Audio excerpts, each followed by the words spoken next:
Chapter 22 The Prophecy Comes True. We were the first heroes to return alive to Half-Blood Hill since Luke, so of course everybody treated us as if we'd won some reality TV contest. According to camp tradition, we wore laurel wreaths to a big feast prepared in our honor, then led a procession down to the bonfire where we got to burn the burial shrouds our cabins had made for us in our absence. Annabeth's shroud was so beautiful. Gray silk with embroidered owls.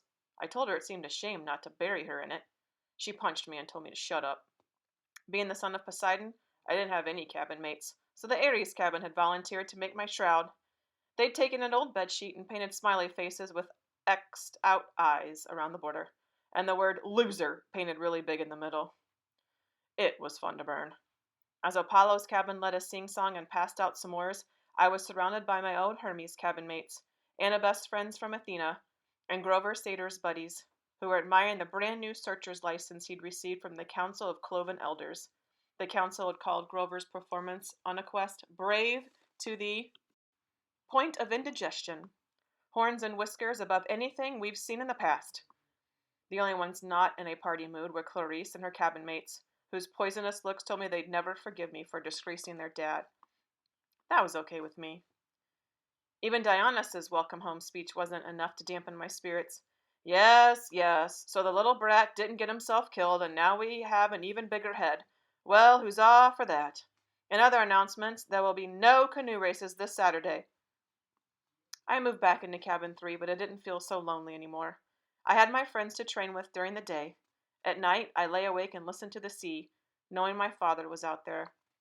Maybe he wasn't quite sure about me yet. Maybe he hadn't even wanted me born. But he was watching. And so far, he was proud of what I'd done. As for my mother, she had a chance at a new life. Her letter arrived a week after I got back to camp. She told me that Gabe had left mysteriously, disappeared off the face of the planet, in fact. She reported him missing to the police, but she had a feeling they would never find him. On a completely unrelated subject, she sold her first life-size concrete sculpture, entitled The Poker Player, to a collector through an art gallery in Soho. She'd gotten so much money for it, she put a deposit down on a new apartment and made a payment on her first semester's tuition at NYU. The Soho gallery was clamoring for more of her work, which they called a huge step forward in super ugly neorealism. But don't worry, my mom wrote. I'm done with sculpture. I've deposited that back box of tools you left me. It's time for me to turn to writing.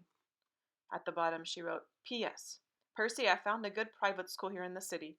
I put a deposit down to hold you a spot in case you want to enroll for 7th grade. You could live at home, but if you want to go year-round at Half-Blood Hill, I'll understand. I folded the note carefully and set it on my bedside table. Every night before I went to sleep, I read it again, and I tried to decide how to answer her. On the 4th of July, the whole camp gathered at the beach for a fireworks display by Cabin 9. Being a Festivus' kids, they weren't going to settle for a few lame red and white and blue explosions. They anchored a barge offshore and loaded it with rockets the size of Patriot missiles. According to Annabeth, who'd seen the show before, a blast would be sequenced so tightly they looked like frames of animation across the sky. The finale was supposed to be a couple 100-foot-tall Spartan warriors who would crackle to life above the ocean, fight a battle, then explode into a million colors. As Annabeth and I were spreading a picnic blanket, Grover showed up to tell us goodbye. He was dressed in his usual jeans and t-shirt and sneakers, but in the last few weeks he started to look older, almost high school age. His goatee had gotten thicker, he'd put on weight. His horns had grown at least an inch, so now he had to wear his Rasta cap all the time to pass as human. I'm off, he said. I just came to say, well, you know. I tried to feel happy for him. After all, it wasn't every day a satyr got permission to go look for the great god Pan, but it was hard saying goodbye. I'd only known Grover a year, yet he was my oldest friend. Annabeth gave him a hug. She told him to keep his fake feet on.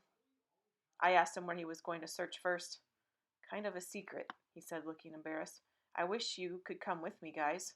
But humans and Pan... We understand, Annabeth said. You got enough tin cans for the trip? Yeah. And you remembered your reed pipes? Geez, Annabeth, he grumbled. You're like an old mama goat.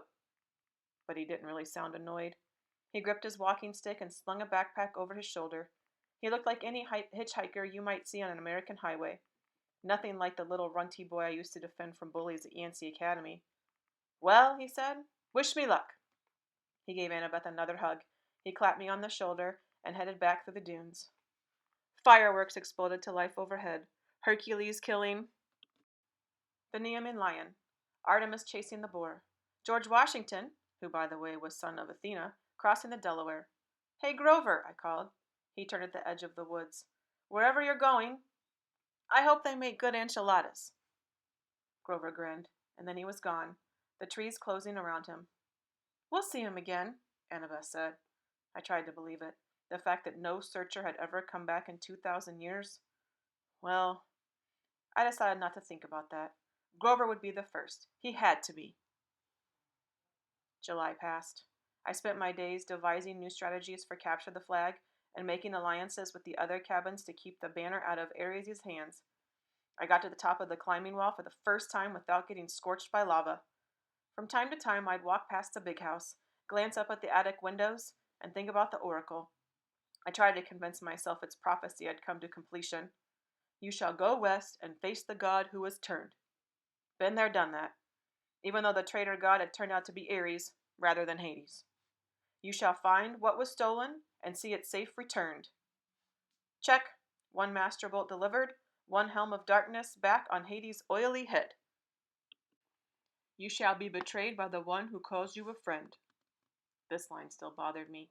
Ares had pretended to be my friend, then betrayed me. That must be what the oracle meant.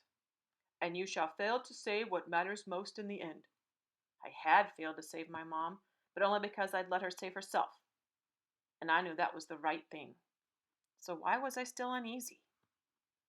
The last night of the summer session came all too quickly. The campers had one last meal together. We burned part of our dinner for the gods at the bonfire. The senior counselors awarded the end of summer beads. I got my own leather necklace, and when I saw the bead for my first summer, I was glad the firelight covered my blushing. The design was pitch black with a sea green trident shimmering in the center. The choice was unanimous, Luke announced. This bead commemorates the first son of the sea god at this camp, and the quest he undertook into the darkest part of the underworld to stop a war. The entire camp got to their feet and cheered. Even Ares' cabin felt obliged to stand. Athena's cabin steered Annabeth to the front so she could share in the applause. I'm not sure I'd ever felt as happy or as sad as I did in that moment. I'd finally found a family, people who cared about me and thought I'd done something right. And in the morning, most of them would be leaving for the year. The next morning, I found a form letter on my bedside table. I knew Dionysus must have filled it out, because he stubbornly insisted on getting my name wrong. Dear Peter Johnson, if you intend to stay at Camp Half-Blood year-round, you must inform the big house by noon today. If you do not announce your intentions, we will assume that you have vacated your cabin or died a horrible death. Cleaning harpies will begin work at sundown. They will be authorized to eat any unregistered campers.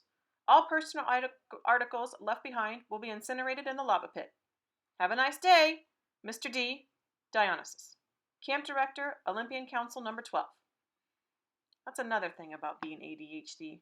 Deadlines just aren't real to me until I'm staring one in the face. Summer was over, and I still hadn't answered my mother, or camp, about whether I'd be staying. Now I had only a few hours to decide. The decision should have been easy. 9 months of hero training or 9 months of sitting in a classroom. Duh. But there was my mom to consider. For the first time, I had a chance to live with her for the whole year, without Gabe. I had a chance to be home and knock around the city. In my free time. I remember what Annabeth had said so long ago on our quest. The real world is where the monsters are. That's where you learn whether you're any good or not. I thought about the fate of Thalia, daughter of Zeus. I wondered how many monsters would attack me if I left Half-Blood Hill. If I stayed in one place for the whole school year without Chiron or my friends around to help me, would my mother and I even survive it till next summer? That was assuming the spelling test and 5-paragraph essays didn't kill me. I decided I'd go down to the arena and do some sword practice. Maybe that would clear my head. The campgrounds were mostly deserted, shimmering in the August heat. All the campers were in their cabins packing up, or running around with brooms and mops, getting ready for final inspection.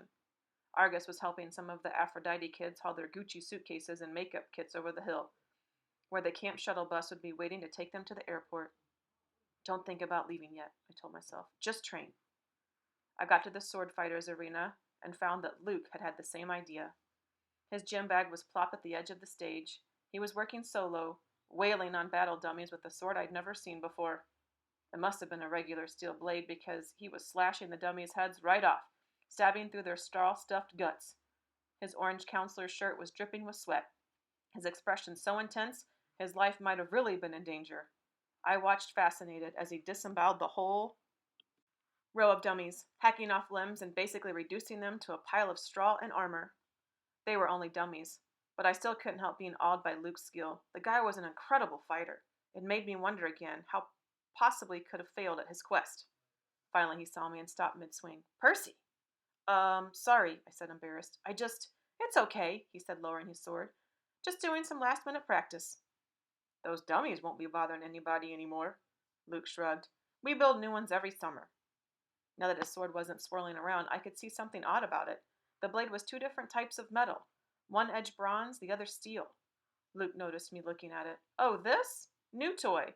This is Backbiter. Backbiter? Luke turned the blade in the light so it glinted wickedly.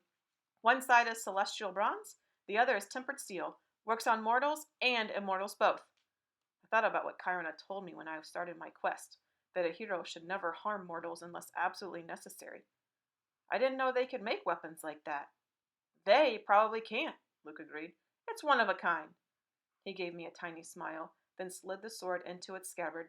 Listen, I was going to come looking for you. What do you say we go down to the woods one last time? Look for something to fight. I don't know why I hesitated. I should have felt relieved that Luke was being so friendly. Ever since I'd gotten back from the quest, he'd been acting a little distant. I was afraid he might resent me for all the attention I'd gotten. You think it's a good idea? I asked. Oh, come on. He rummaged in his gym bag and pulled out a 6-pack of Cokes. Drinks are on me. I stared at the Cokes, wondering where in the heck he'd gotten them. There were no regular mortal sodas at the camp store. No way to smuggle them in unless you talked to a satyr. Maybe. Of course, the magic dinner goblets would fill with anything you want, but it just didn't taste the same as a real Coke, straight out of the can.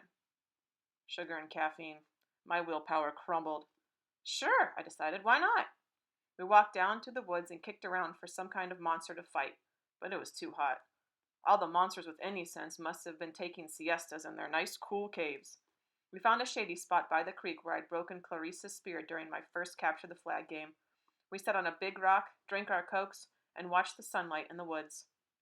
After a while, Luke said, You miss being on a quest? With monsters attacking me every 3 feet? Are you kidding?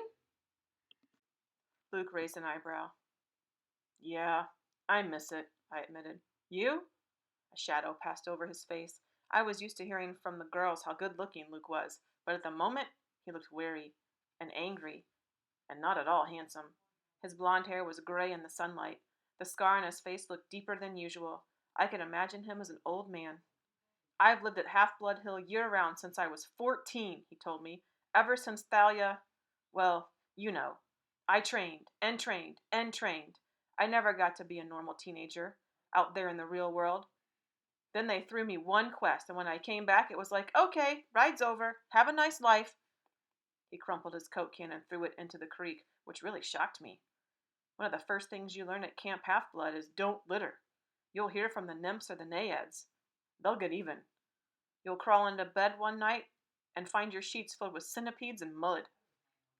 The heck with laurel wreaths, Luke said. I'm not going to end up like those dusty trophies in the big house attic. You make it sound like you're leaving. Luke gave me a twisted smile. Oh, I'm leaving all right, Percy. I brought you down here to say goodbye. He snapped his fingers. A small fire burned a hole in the ground at my feet. Out crawled something glistening black, about the size of my hand. A scorpion.